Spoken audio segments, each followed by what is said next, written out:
Boa noite, gente. Tudo bem com vocês? Obrigado pela presença. Eu sou Daniel Lopes, do canal Pipoca e Nanquim, editora Pipoca e Nanquim. Ao meu lado, Alexandre Calari, também da Pipoca. E um multitalento, quadrinista, cineasta, músico, Felipe Melo. Esse doce de pessoa, essa pessoa maravilhosa, que hoje vocês vão ter a oportunidade de conhecer melhor. Autor desta maravilha aqui, Balada para Sophie, que tivemos a alegria de editar recentemente aqui no Brasil.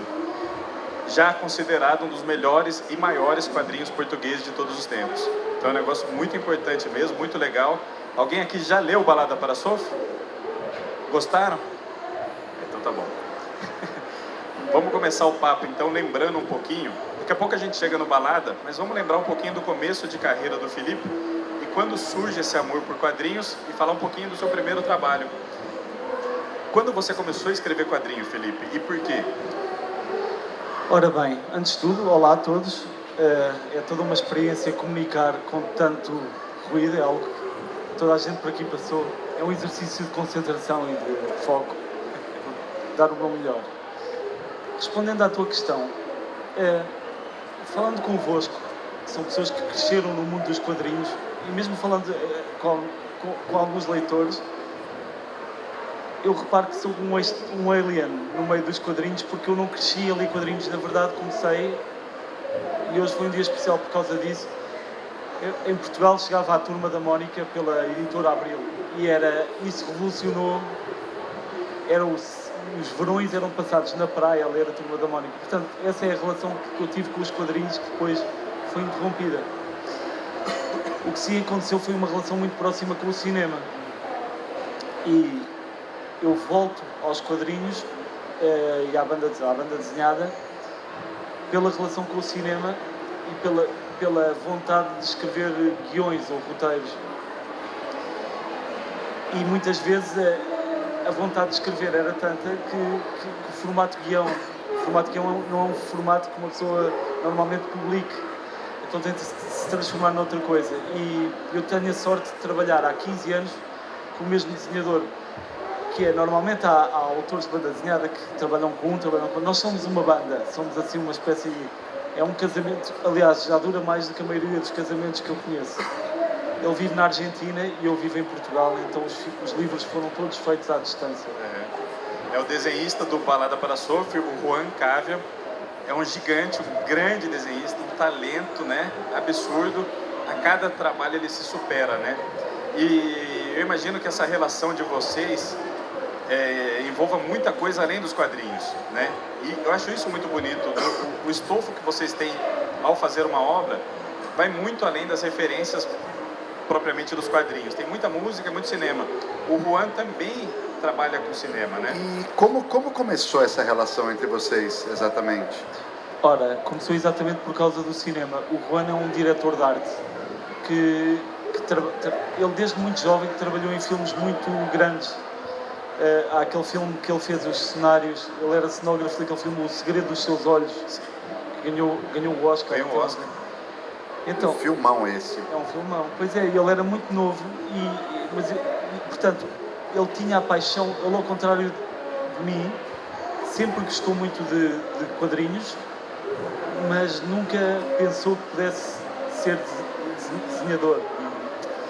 Então, o que se passa é que, a dada altura das nossas vidas, nós cruzamos pelo seguinte: há muitos anos, há quase 20 anos atrás, eu decidi que ia fazer o primeiro filme de zumbis português. Isto era demasiado tempo livre, mas isso aconteceu. Ora, o que acontece é que esse filme tinha uma música de uma banda portuguesa. E há um programador de um festival de cinema na Argentina que adora esta banda, fica a saber do filme e convida-me para ir a um festival de cinema.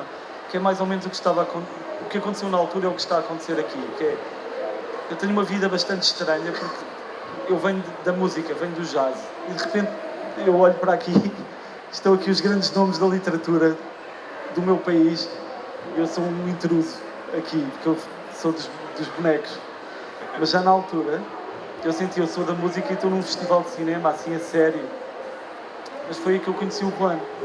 Portanto, estes pequenos momentos insólitos levam-me a conhecer pessoas extraordinárias. Aliás, a maneira como nós nos conhecemos também foi um bocadinho ao calhas. Sim. Já lá vamos. Mas isto para dizer que eu conheci o Juan aí e pedi-lhe para ele fazer um storyboard para um projeto que eu queria apresentar. Só que muito obrigado. Eu vejo o storyboard e percebi que era muito mais fácil fazer uma banda desenhada do que um filme. Já estava contado. E esse livro é muito mau, mas ajudou-nos a perceber o que é que funciona e o que é que não funciona. Perfeito. Tem gente que fala que quadrinho é o cinema sem dinheiro, né? Sim. Tem muito cineasta que não consegue porque é difícil. O cinema é um negócio hercúleo, envolve muita gente. E com quadrinho vocês, autores, conseguem colocar isso no papel, colocar essa história para funcionar, né? Com relativa mais facilidade, né? Ô Felipe, e aí você pegou gosto pela coisa, você começou a estudar a linguagem dos quadrinhos conforme você ia produzindo, você foi estudando outros artistas, desenhistas, escritores você gostava, tal, e você foi se inteirando cada vez mais da mídia. Como é que foi sendo o seu processo, seu desenvolvimento como autor dentro da mídia dos quadrinhos? Eu diria que é uma boa pergunta porque, na verdade, eu até ao dia de hoje compreendi que não há uma forma, por exemplo, de escrever um roteiro.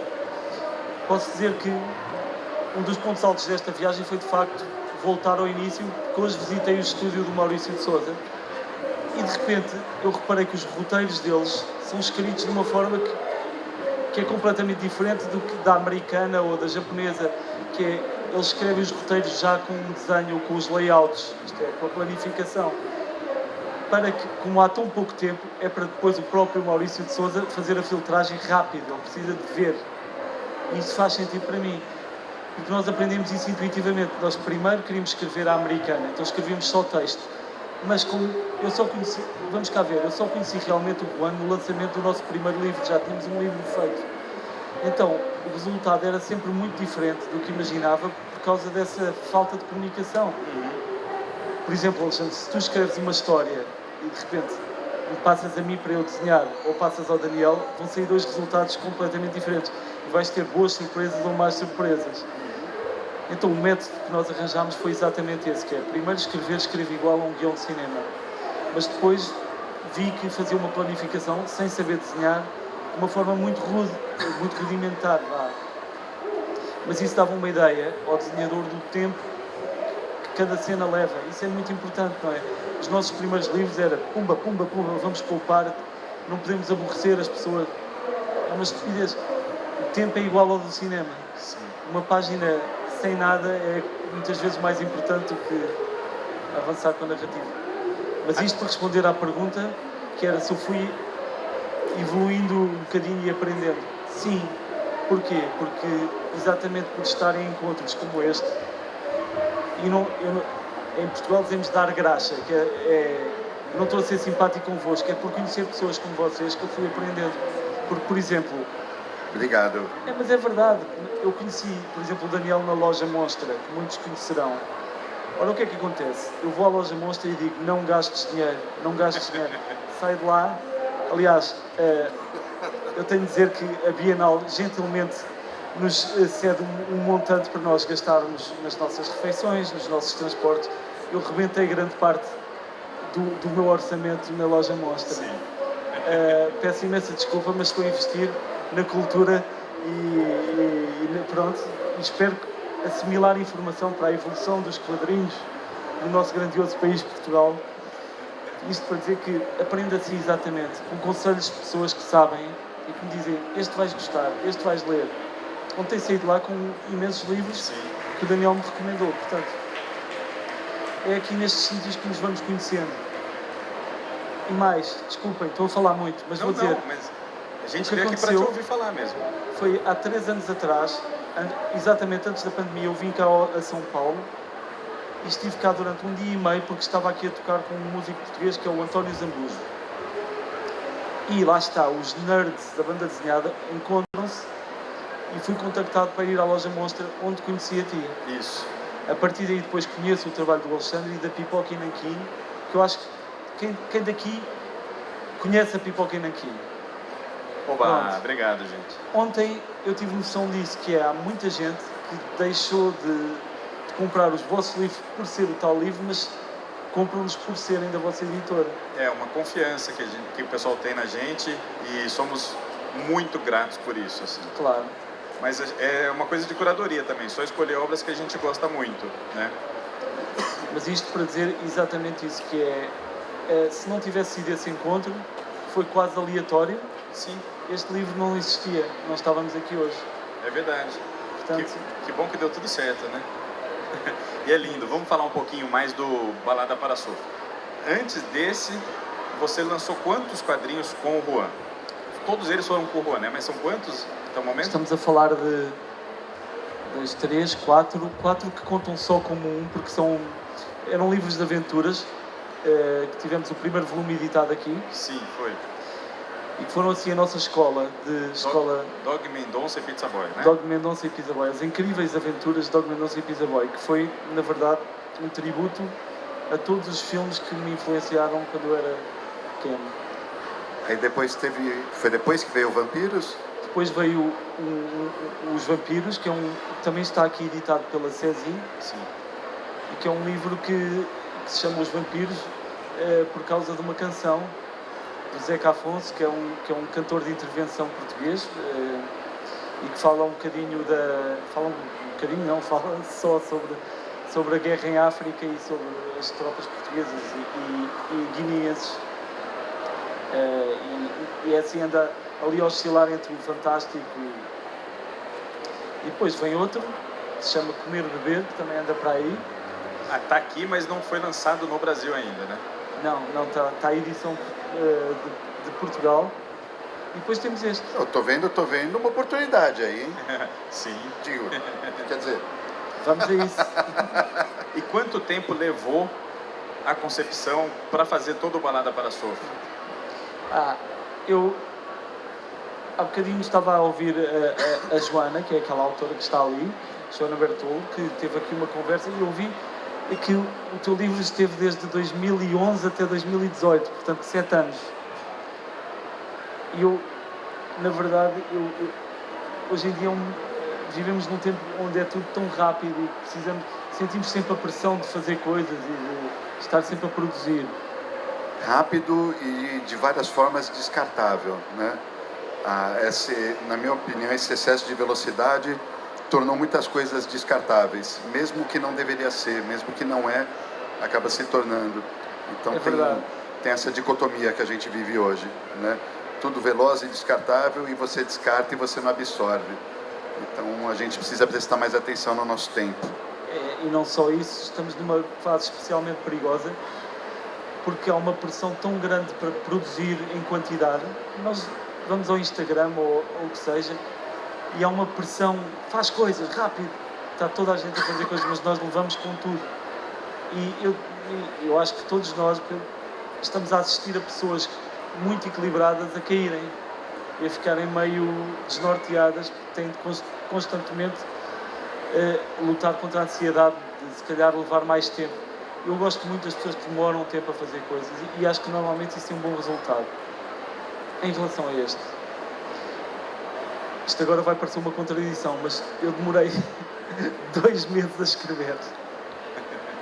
2 meses só? Mas há uma coisa, vocês sabem aquela história, é do Picasso, que eu não estou comparando com o Picasso, atenção, mas é aquela história de que ele faz um desenho assim num guardanapo de restaurante e diz, vende por $10.000. A senhora diz, mas você demorou 5 minutos a fazer isto. Ele diz, está bem, mas demorei 50 anos até conseguir fazer isto em 5 minutos. Porquê que eu estou a dizer isto? Eu demorei 2 meses, mas tive para aí 5 anos com um placar na parede, sempre que surgia uma ideiazinha relacionada com isto, tac, ideia ali. E a última coisa também este livro aqui é essencialmente sobre música. E sobre não só a parte boa da música, mas também a parte má da música. E a parte da questão do grande dilema que as pessoas podem ter entre serem profundamente fiéis ao que querem fazer ou de repente ficarem encantados ou perdidos num mundo mais... Deslumbrados, né? Deslumbrados é a palavra, exatamente. Então isto são questões que também são muito próximas. Portanto, é natural que para isto, o livro anterior tinha sido sobre a guerra colonial. Eu nunca tive de ir à guerra colonial e, na verdade, é escandaloso porque na escola não se fala da guerra colonial. Aliás, isso dá toda uma questão estando aqui no Brasil, que é, eu acho que os livros de história lá precisam de levar assim uma revisão valente. Aqui também. Portanto, este era um assunto que eu conhecia bem. Sim. Então foi preparar, e depois de 2 meses em que desapareci do mapa e pumba. E o Juan ficou quanto tempo desenhando? 1 ano e meio. 1 ano e meio. Sim. O seu trabalho é bem mais fácil que o dele, hein, Felipe?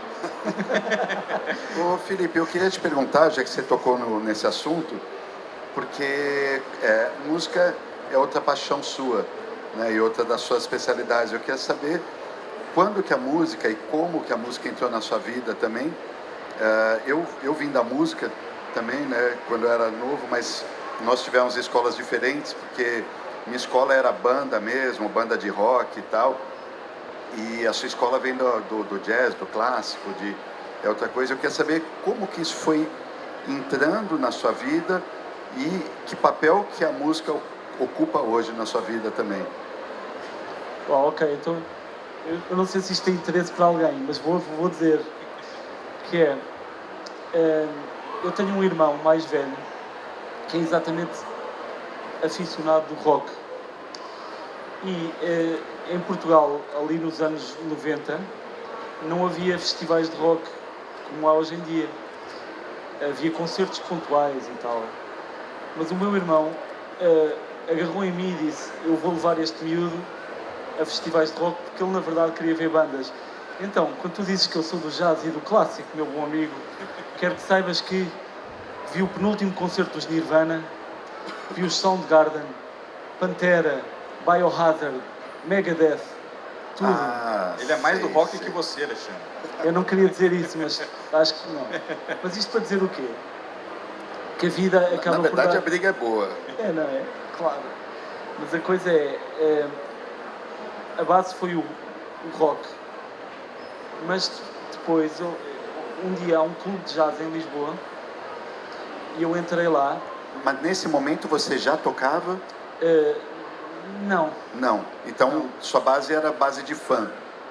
Sim. Ah, sim. entendi. Tocava mal, digo, aquela coisa só de agarrar na guitarra e nem era piano, davam uns acordes e tal. Mas o que se passa é que uns anos mais tarde eu vou a um sítio que se chama Hot Club, que é um clube de jazz. E foi aquela coisa inexplicável de ouvir aquela música e de perceber que queria fazer aquilo. Queria fazer aquilo. Há quanto tempo? Isso foi há quanto tempo? Foi há muitos anos, Daniel Lopes. Estamos a falar de... Eu devia ter 15, 16 anos, portanto... Foi no início dos anos 90.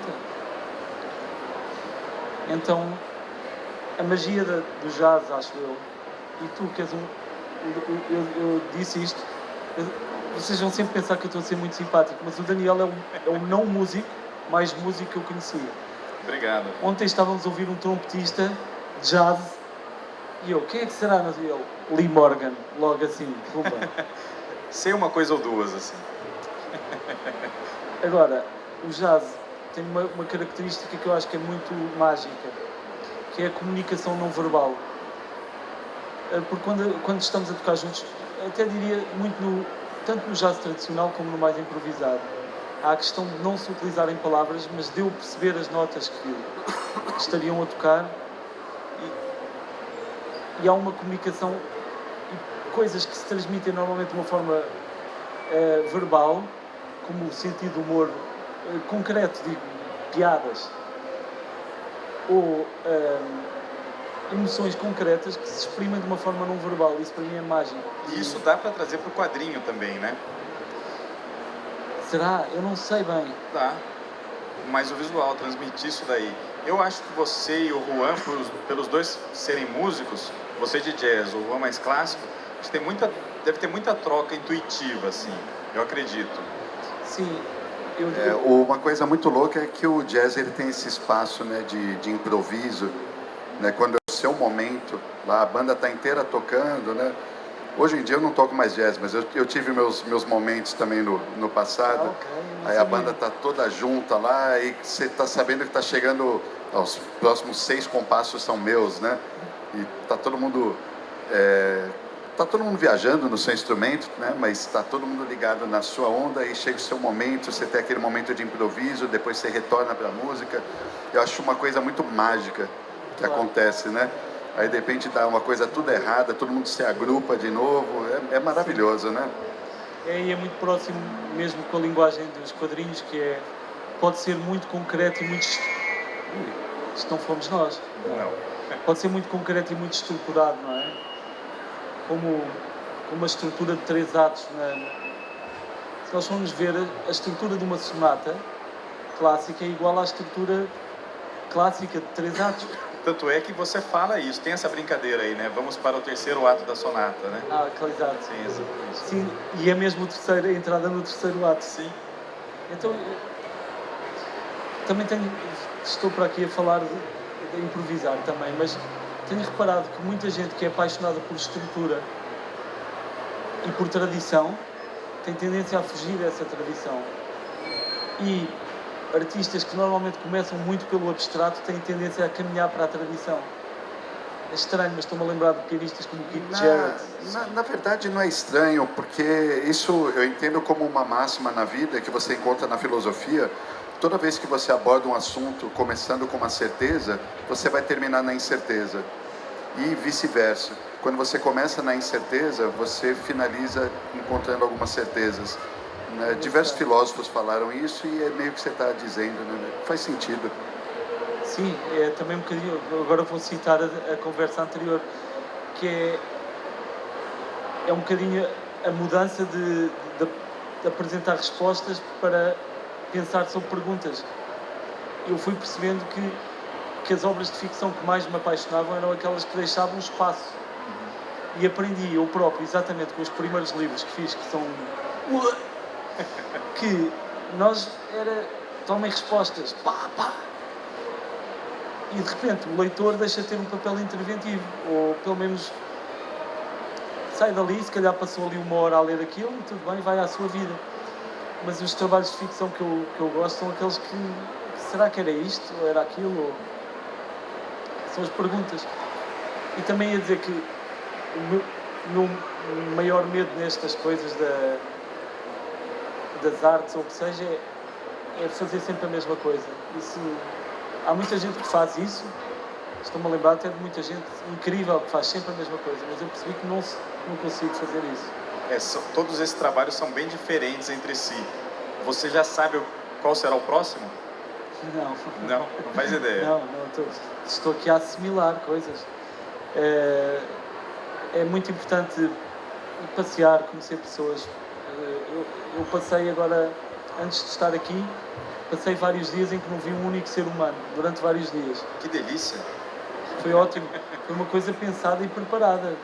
Lá está. Tem de ser uma coisa meio estruturada para se conseguir ter esse espaço, mas eu acho que é muito importante, especialmente porque quando estamos aborrecidos e entediados, vamos dar importância às coisas que de facto estão cá dentro e não são externas. Não temos entretenimento, então temos de procurar criar as nossas próprias narrativas, etc. Você não sabe qual será o próximo trabalho, mas sabemos que será com o Juan. Sim, seguramente. Com certeza. Tem uma coisa muito bonita, porque o Balada para Surf é isso, é uma obra lindíssima, da capa à última página, tudo nela é perfeita, e é sobre música, majoritariamente sobre música.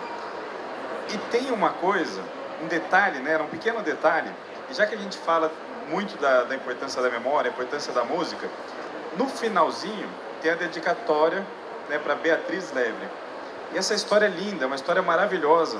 E eu queria que o Felipe contasse para vocês, até para deixar o registro aqui, porque é uma homenagem muito bonita que você fez, né? Bem, sim, é uma homenagem muito bonita a uma questão bastante violenta, que eu tenho uma natureza bastante insegura, especialmente na música. Eu acho que também parte do livro vem daí. Sim. Isto para dizer que é sempre uma grande dificuldade para mim apresentar projetos meus ou tocar sozinho, a solo. E eu costumava tocar e há uma jovem pianista que costumava vir a todos os concertos e sempre foi ultra encorajadora. Eu saía sempre assim meio deprimido e ela para já tocava muitíssimo bem e depois sempre me deu energia. Ela teve um fim muito trágico, que foi basicamente durante a pandemia foi assassinada. Daquelas coisas nem se consegue explicar, porque a imprensa e etc. tentam sempre arranjar uma razão para alguém ser violento. E não há uma razão. E foi um choque muito grande porque de repente uma pessoa percebe o quão aleatório é isto tudo. E foi só uma dedicatória, não quis dedicar-me. Eu tinha muito medo que fosse uma coisa de pirosa ou de mau gosto, mas a verdade é que eu falei com a mãe dela, que se tornou uma grande amiga e que me disse que era uma bonita homenagem. Eu tenho muitas saudades e só quero que de alguma forma isto seja eu acho que o passarinho que aparece aqui é um bocadinho uma lembrança. Por mais aleatórias que as coisas sejam, as pessoas quando passam por este planeta têm um papel e essa rapariga, a Beatriz Leme, espalhou muita coisa boa mesmo. Bacana. Ô pessoal, só queria lembrar que se alguém não tem o livro ainda, ele está à venda aqui do lado, aqui na livraria, e já aproveitar a presença do Felipe aqui, né, para canetar e tudo. E eu quero falar que esse livro, que nem o Daniel falou, majoritariamente é sobre música, mas ele também é muito sobre relações interpessoais e intrapessoais. É um livro de momentos históricos. E eu quero te confidenciar uma coisa, Felipe, que conforme eu fui lendo, eu li numa tacada só, e eu fui vendo várias camadas que você trazia para a história, e várias coisas estão sendo discutidas. E quando eu virei a última página, e eu olhei a última página, eu fiquei inteiro arrepiado. E isso aconteceu meia dúzia de vezes, 5, 6 vezes na minha história lendo quadrinhos, de ficar inteiro arrepiado. E eu fiquei com a sua HQ. Sua HQ é absolutamente maravilhosa e aqui perante todo mundo é um orgulho estar publicando. E os meus parabéns. E um prazer estar aqui mesmo. Só aproveitar para fazer essa confidência. Momento fã do editor, desculpa, gente, continuando. É completamente recíproco. Acho que é uma associação muito fluida, nossa. Estou muito orgulhoso. Obrigado pela confiança, Felipe. Caramba, estou com a melhor editora de quadrinhos do Brasil, qual confiança. Vamos lá passar, isto está a ficar muito sentimental. Vamos embora. Eu acho que agora está na hora de começar a abrir para o pessoal perguntar isso. Vamos abrir para algumas perguntinhas, se alguém quiser aproveitar o momento aqui. Temos perguntas. Isto é sempre aquele momento... Eu levo o microfone, como eu faço? Eu levo aqui. Vamos deixar um...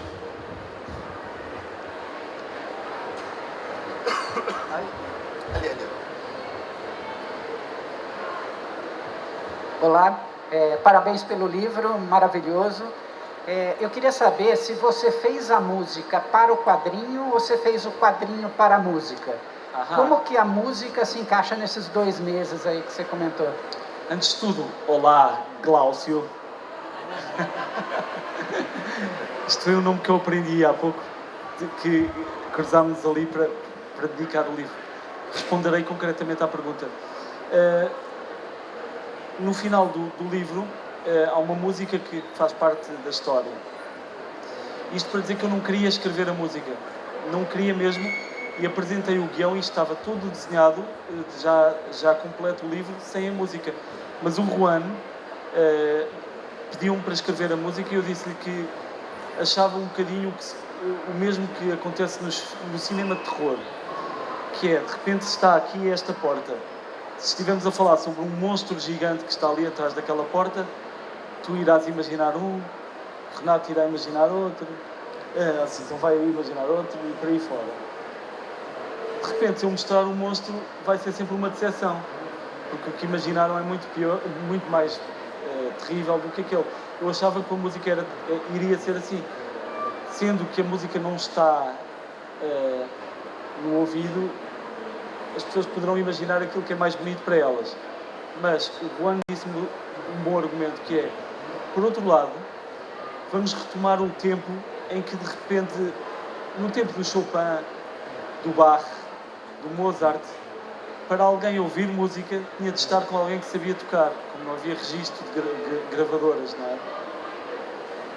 Então, o ato de alguém ir com uma partitura até ao piano e ter de sentir a música fisicamente era uma ligação com o livro que de alguma forma não vemos tão frequentemente.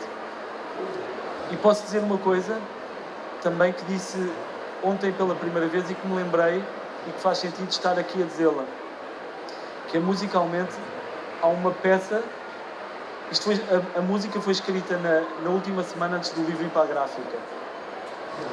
E eu estava a pensar qual é que seria o ambiente, porque na verdade é um pianista que, apesar de ter tido muito treino clássico, não era um músico clássico, mas era alguém que adorava a música pura, mas ao mesmo tempo tinha enverdado por uma via popular. Então encontrei a melhor referência, quase como aqueles desenhistas que vão procurar uma referência para desenhar algo. A minha referência encontrei no António Carlos Jobim, numa obra que ele tem chamada Valsa Sentimental, que ele depois chamou Imagina, e que foi a inspiração para a música da balada para o seu filho. E olha que maravilha. Tom Jobim agora sai no Brasil, tá tudo ligado, né? Sempre me disseram, se vais roubar, rouba os melhores. Exatamente. Que referência bacana. Pô, muito bom. E tem uma coisa legal, que os leitores, quando músicos, eles têm tocado, né? Eles te mandam vídeos e tal, tocando a música. Deve ser muito emocionante isso, né? É ultra emocionante, especialmente porque eu sei que a música não é fácil, porque volta e meia nos lançamentos dizem, anda a tocar a música, e eu fico sempre numa pilha de nervos, fico nervoso, tenho medo de me enganar. Então, sempre que recebo uma versão, sei que a pessoa passou ali tempo. Muito bacana. Qual que era o outro rapaz que queria fazer pergunta? Ninguém mais quer fazer pergunta? Tô pronto. Bom, obrigado pela presença em primeiro lugar. Eu queria perguntar como começou a sua relação com a música brasileira. Você acabou de falar, inclusive, que a inspiração para você compor a música da Balada para Sophie foi o Antônio Carlos Jobim, o Tom Jobim.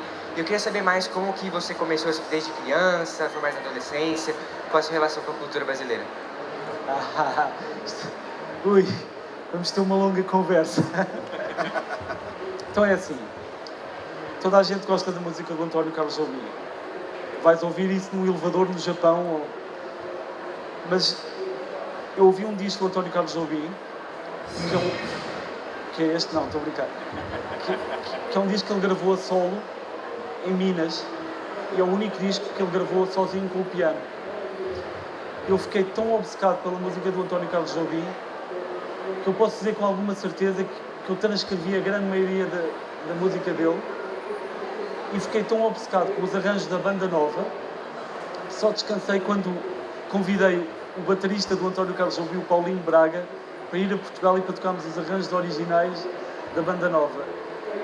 E por aí por diante, eu tenho uma obsessão, obviamente por MPB, mas muito particular pelo António Carlos Jobim, exatamente pela profundidade da música e pelo alcance que é música popular altamente sofisticada. E esse pé na terra e outro no céu, ou o que seja, fizeram com que eu ficasse obcecado por essa música. Portanto, foi mesmo também... E a ligação ao jazz, que era própria do Jobim, que era, quer dizer, era o clássico e o jazz. Essa valsa, o Imagina, é música clássica. Mas depois tens as canções todas, não é? É uma cabeça extraordinária e fiquei louco por aquilo, até o dia de hoje. Muito legal. Mais alguém? Vamos lá.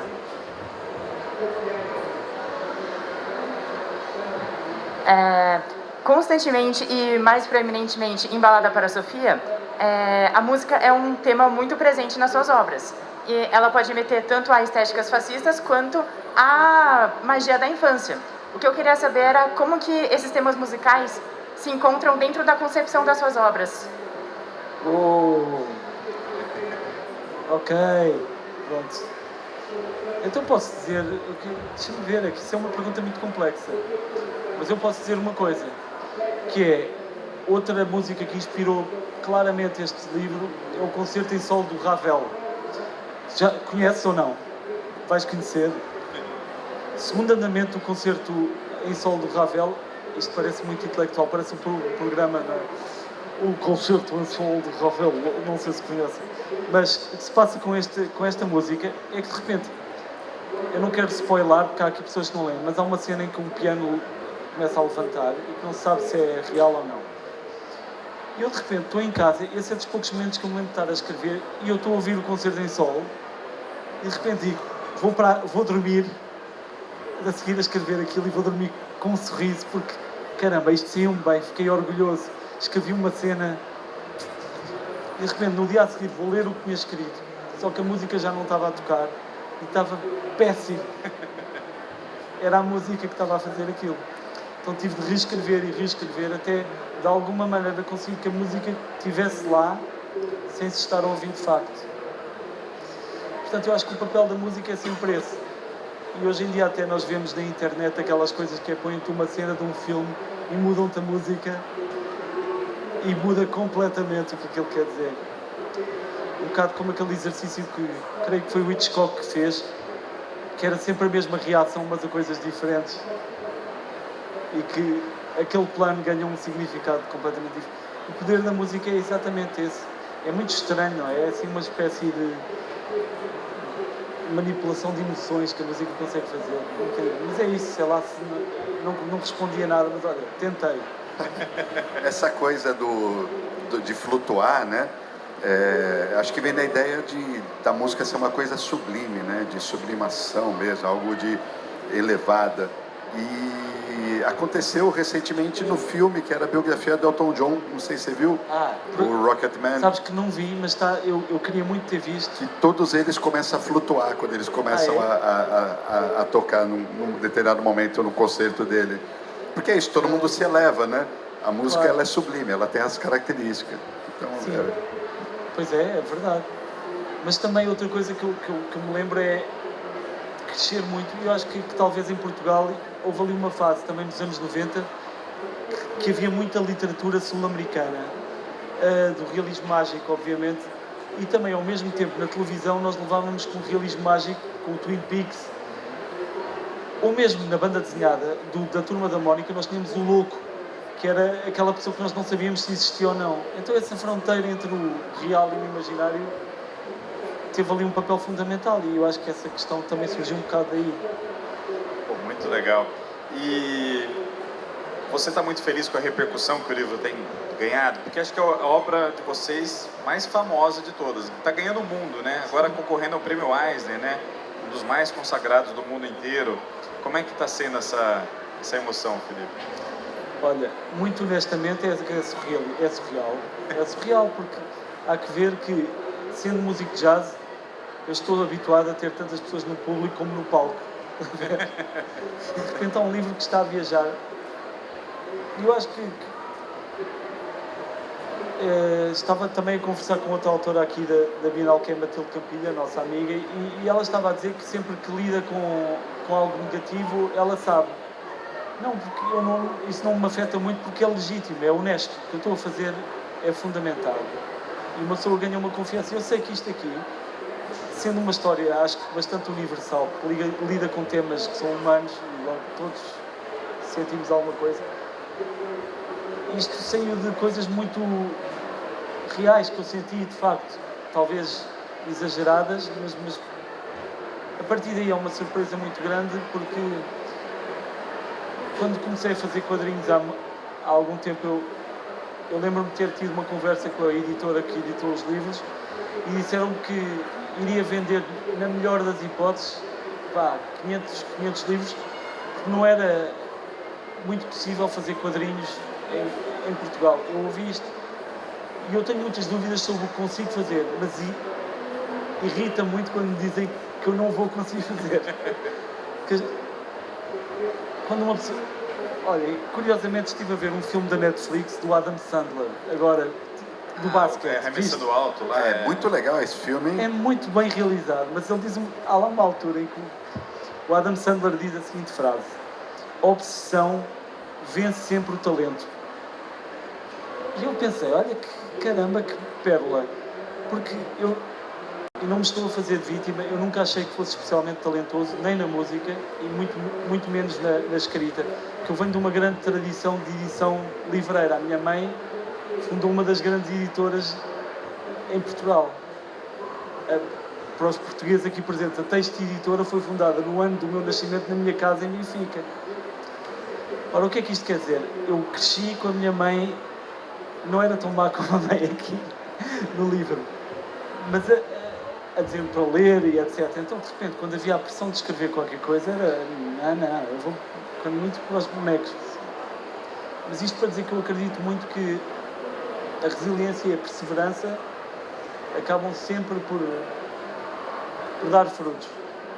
E este livro é um bocado o aval disso, que é nós fomos falhando e fomos aprendendo, mas acima de tudo continuando a fazer, acho eu. A quantidade de pessoas que têm uma ideia e de repente fica a viver agarrada a essa ideia hipotética e que não consegue lidar com o facto de se calhar a ideia falhar, é muito perigoso isso. E pelo menos isso eu acho que, tanto na música como aqui, continuar a fazer e aprender e ir tentando melhorar.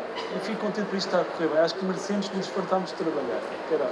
E vou à Comic Con de San Diego. Podemos não ganhar, mas vou estar lá. Se calhar vou vestido de Sailor Moon.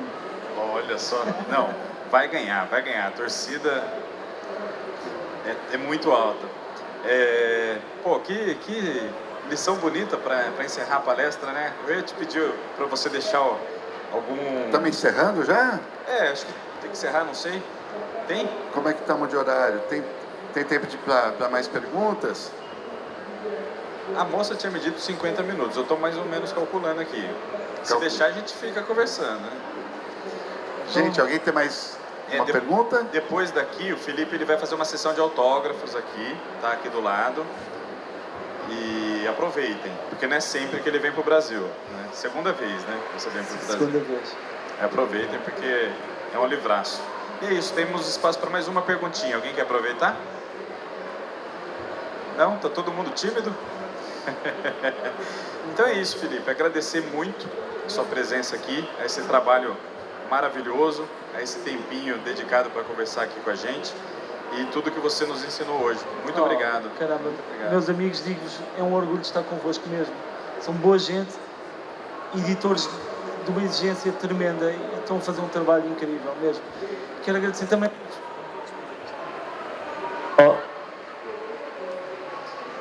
E quero agradecer por me terem trazido cá, mesmo.